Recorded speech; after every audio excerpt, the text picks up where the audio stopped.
Namo Vaha. Hello, everyone. Simon here with another quick update on compatibility and a few things you should know about compatibility that you're not really going to find in any book or course, at least that I know of.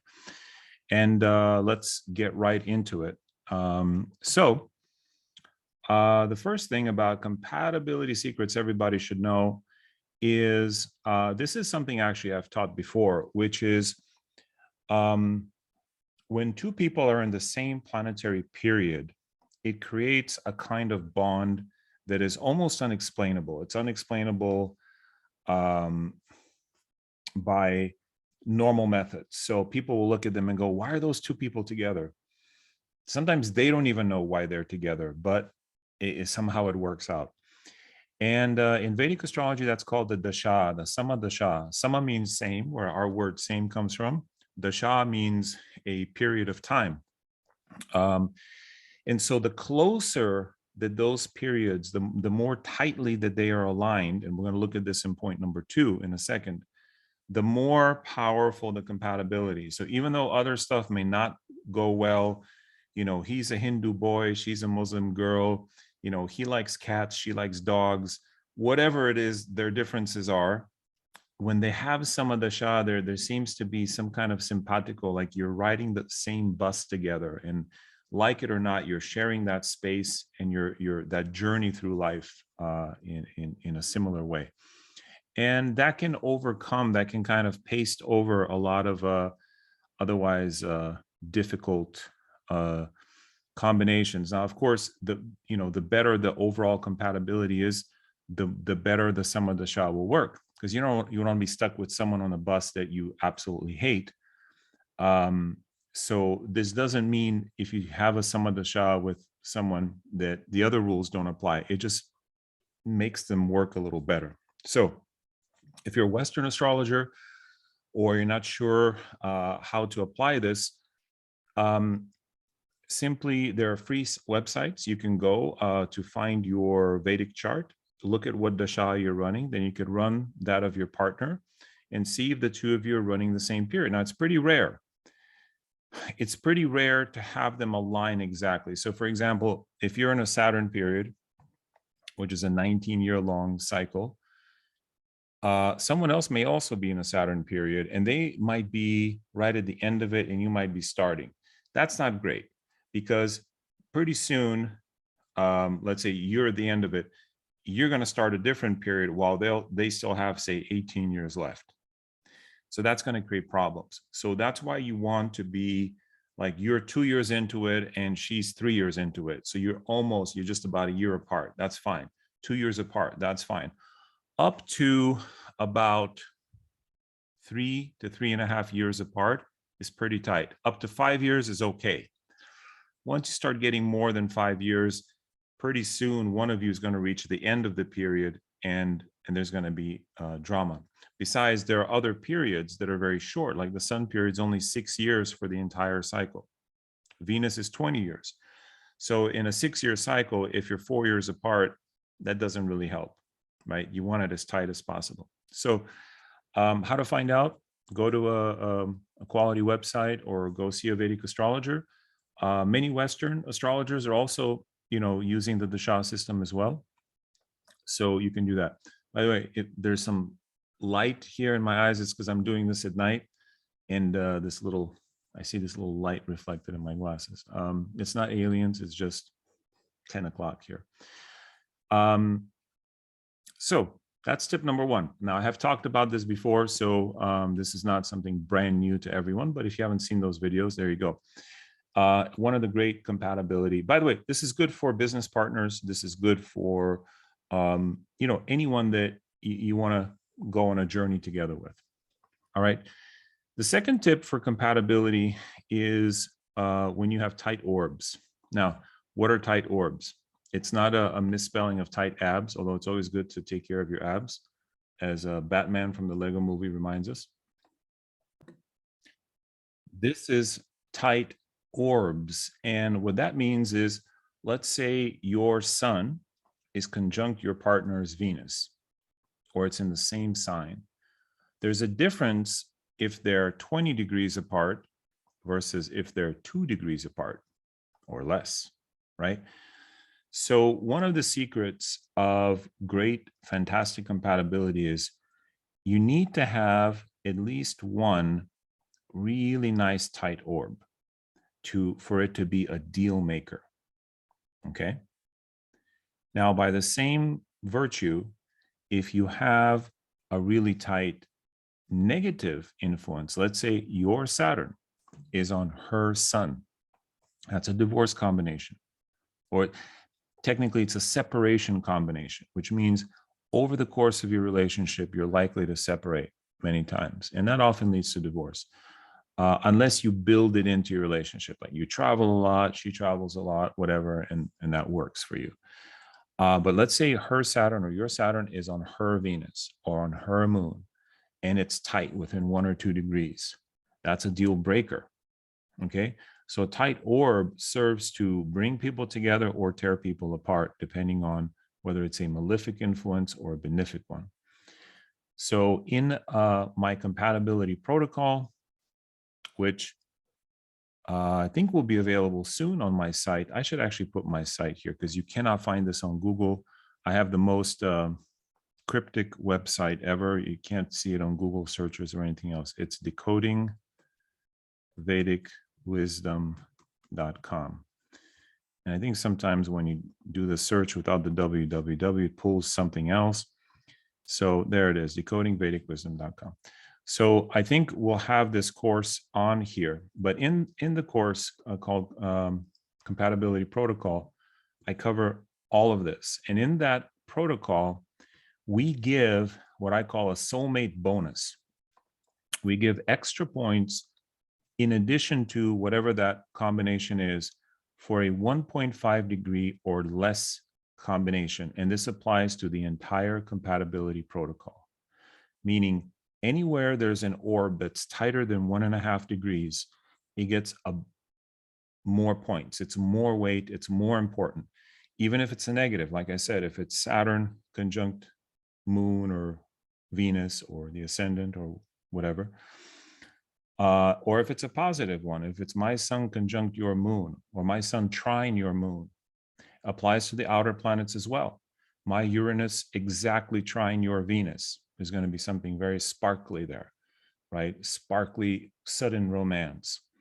My Pluto trine your Venus. There's going to be intense, but good attraction, not the kind of femme fatale like fatal attraction. Fatal attraction is more like Pluto on top of Uranus, right? Especially with the very small orb.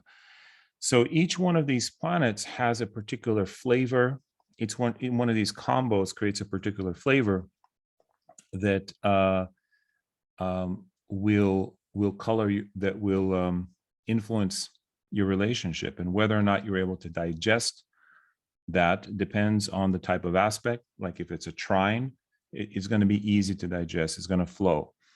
Uranus trine your Venus, it's going to be this, whirlwind kind of fun romance.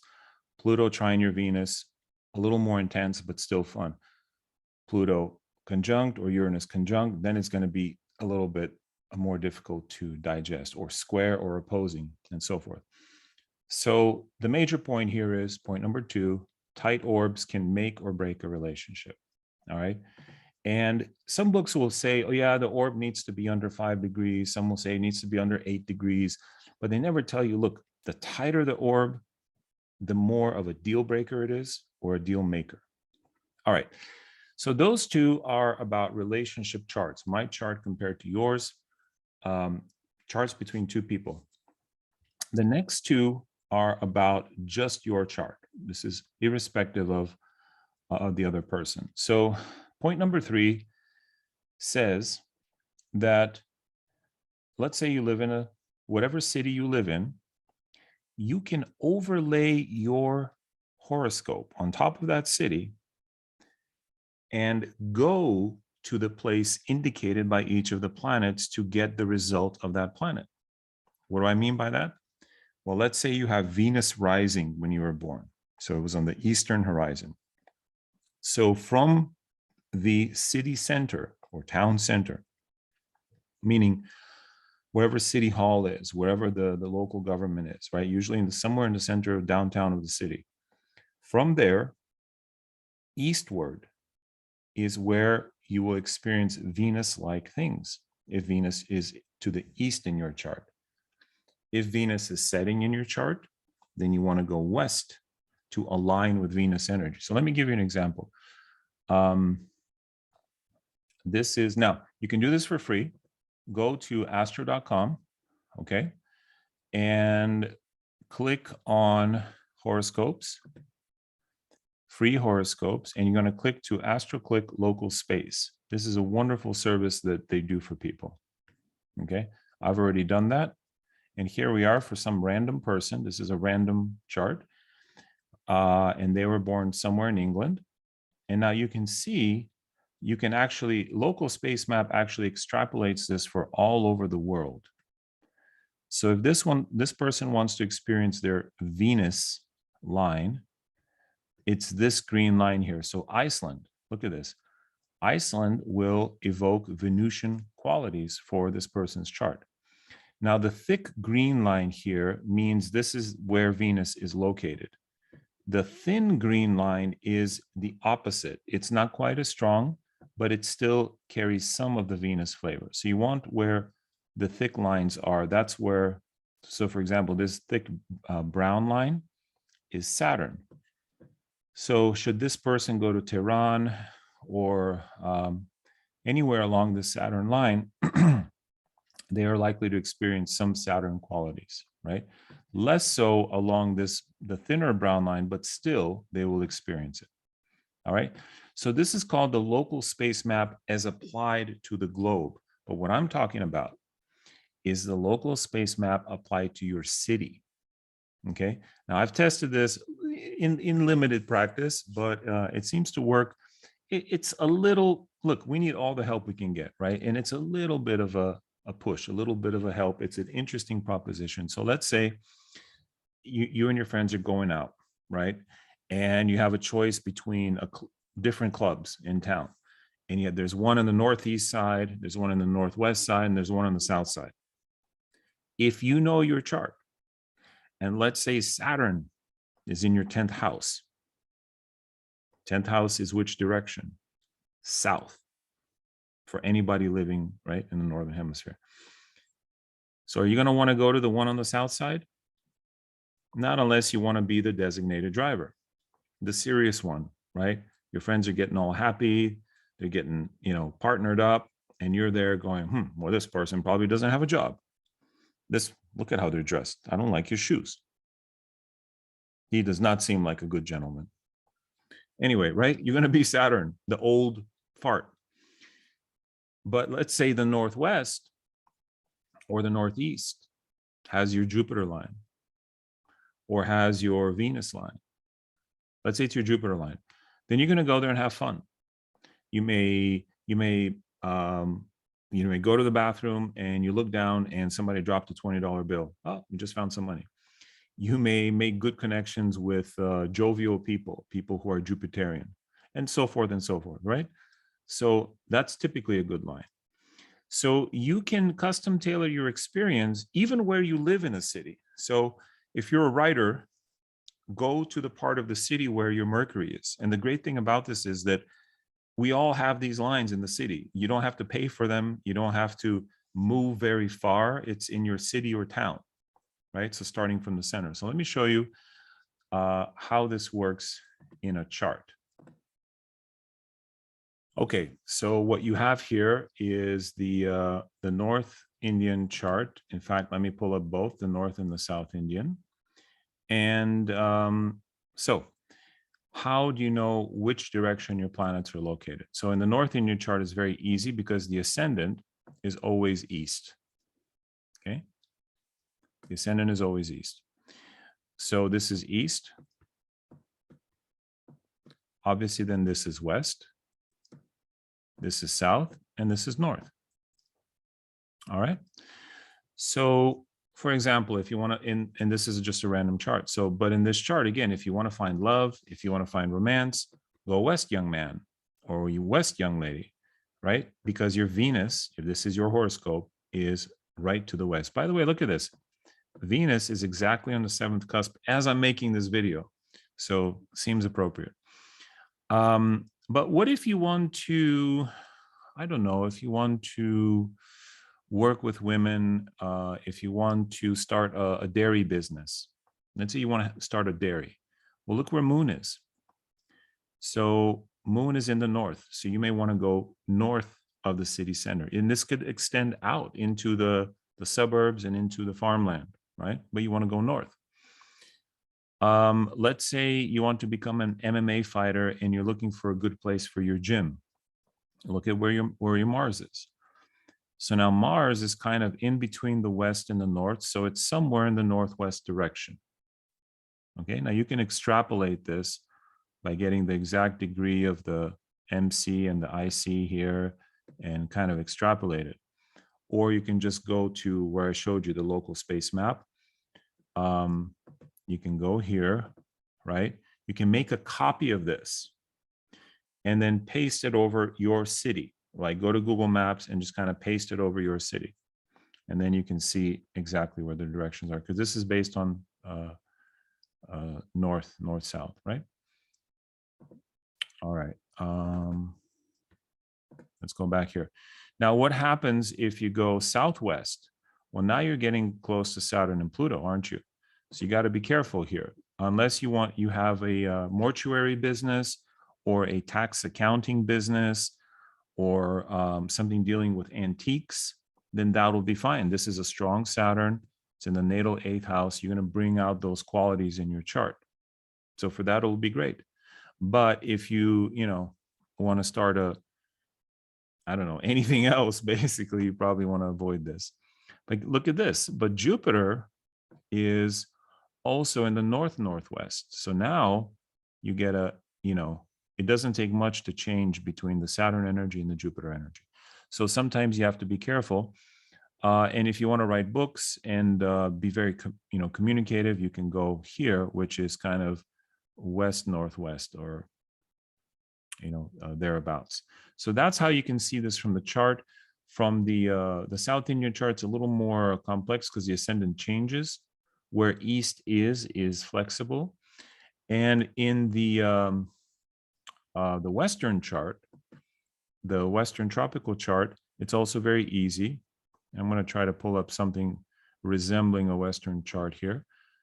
So typically a Western chart looks like this, and this is usually the ascendant, right? This is the east. So in a Western chart, this is the east. This is the west.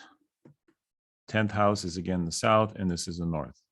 Now, this is not in here. This, here the ascendant for the Vedic chart is still here, but I'm trying to show you those who are used to the circular chart.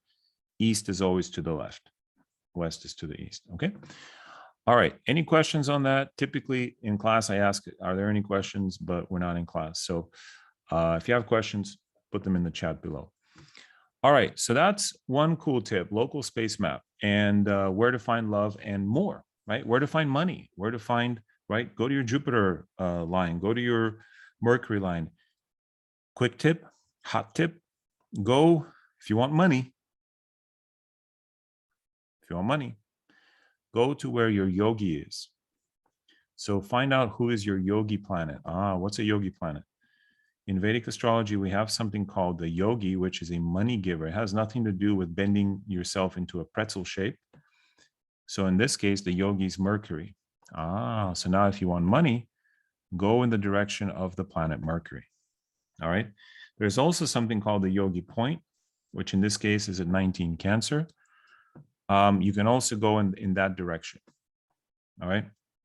Similarly, in tropical astrology, you all know the part of fortune. Look at this. You have Moon conjunct the part of fortune. You can travel in that direction as well. So what you basically want to do is maximize, if you have something like this conjunction, you want to maximize it. So travel in that direction. So in this case, going north would be good for this person, and so forth. All right. Unless you're looking for love, in which case go west. All right. So that is point number 3. Let's get to point number 4, which is changing your location might help you change some of your life focus. What does that mean? So we come again here to the astro.com. This is another free service. So this is Princess Diana. Okay. This is actually the chart of Princess Diana. So now we again go to horoscopes, go to AstroClick Travel. All right. Now this is now we're getting into astrocartography. And this is a very simplistic approach that I'm about to give you. But looking, if you know something about astrocartography, look into which lines affect you in which way, similar to locality, which we just did. But locality is much simpler because you don't have to go to Indonesia or something to, get on your best line. But I'm not even talking about astrocartography. What I'm talking about is, let's say we have this chart. Go to a place where you think it's the best ascendant. So if you don't like the chart you were born with, you can actually flip it.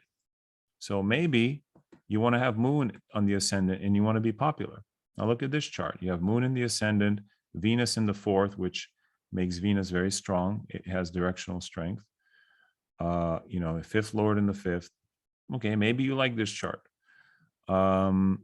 Maybe you want Venus in the ascendant. So you go somewhere in the world where Venus was rising and so forth. So you can basically kind of build your own chart because it is your own chart. You can just rotate it and look at this. This is very nice. The ruler of the 11th and the 1st, it's Jupiter. Sun has directional strength, nice yogas, yada, yada, and so forth. And so you can choose which part of the world, which part of the karma that your chart is expressing gets expressed by moving to a particular place. Now, mind you, I'm saying this with big caveats. This is not a solution to all your problems. I'm saying changing location might help you change some of your life focus, right? So some people say, oh, change your karma. Well, your karma is your karma. How you experience it can depend on the point of view. So if you go to Indonesia, you might see your karma in a different way than if you're in New York City. I mean, aside from the fact that the environment is very different, you have a very different point of view because you have a different ascendant in those places. Now, does that mean the ascendant you were born with is no longer valid? No, it doesn't mean that. In fact, at least 50%, probably more, 60, 70% of your natal chart will still apply regardless of where you live. However, that 20, 30%, 40% maybe can make a big difference. If you move from somewhere where, let's say, you have all malefics hitting your ascendant, and you move somewhere where it's all benefics hitting your ascendant, your life experience of life will be radically changed. You may still, maybe you're sick. You go to a place where it's all benefics, maybe you're still sick, but you're not suffering as much. You have friends and you're enjoying life. And so the sickness doesn't quite, bug you the way it did back where you were living. Okay. So first two things are compatibility between two charts. Second two things are about you, about how you can change your space to change your life. All right. The final thing I want to share here, and forgive me if I'm, talking too much, but I don't make a lot of these videos anymore. So I want to give you as much as I can. Two mismatched charts won't work out. Now, what does that mean? That doesn't mean two charts that don't have compatibility. You may even have compatibility. However, let's say person A's chart shows she has combinations to become a millionaire. Okay. Person B's chart has combinations that they're never going to be a millionaire, or, they're going to struggle financially. Even though those two people may love each other, even though they may even have decent compatibility, life will likely take them in different directions. I know this kind of harsh thing to hear, but it sometimes works out this way. One person has yogas, has, great combination. That doesn't make one person better and the other worse. In fact, often it's the reverse. It's the person with all the exalted planets, is just a jerk, and the other is a humble, good person. We're not talking about that. We're talking about whether a relationship is likely to work out based on the fact that one person's trajectory seems to be towards success and towards money or whatever, and the other person's isn't. In that case, two people may drift apart.